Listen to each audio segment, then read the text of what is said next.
It's still very clear that something very horrible happened here. Position! This is Tacloban City. 3 months ago, Super Typhoon Haiyan, or Yolanda as it's known in the Philippines, slammed into this coastal town, forcing a 13-foot wall of water a half a mile inland. This entire area was washed away, and in a matter of minutes, thousands were killed. So much death at so little time, and the signs of the death can only be smelled. You cannot see them anymore. We walk this way. Bernie Lopez was here 1 month after the storm to document the damage for the World Surgical Foundation. He returned with us to take another look. I see very little difference. I mean, people are working, the houses, there are more houses to live on, but basically it looks the same to me. Gumanon, gumanon. As we walked through the makeshift houses, we talked with the people. This woman is cleaning up. We just hope she doesn't find some bones or something, you know. A mother of 4, her family survived the storm because they took shelter somewhere else. Now they are trying to rebuild.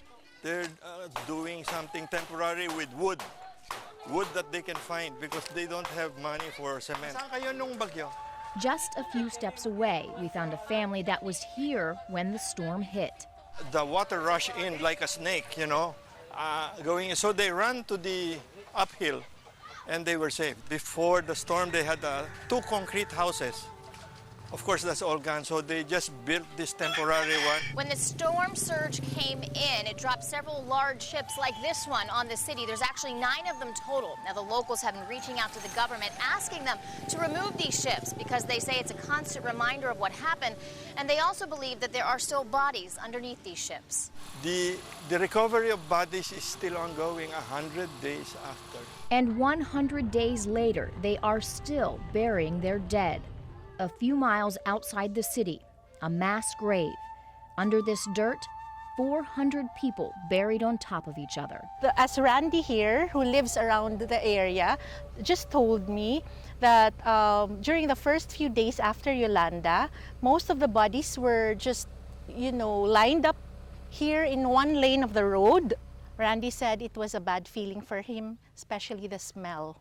The stench. Now they are in the process of moving the bodies and giving them a proper burial. When they excavate and they see a body bag, they immediately remove it and bring it to Holy Cross because they're being eaten by dogs. The body bags are lined up in this tent. The smell, it's overwhelming. But as their new burial sites are prepared, it brings peace of mind to the locals. He said he likes the idea because they were getting scared around the area because they were scared of spirits. Life must go on, and although it's the sea that took so many lives, it's also what gives them life. This fisherman is rebuilding his home in the same spot. He says he's staying here because he grew up here, and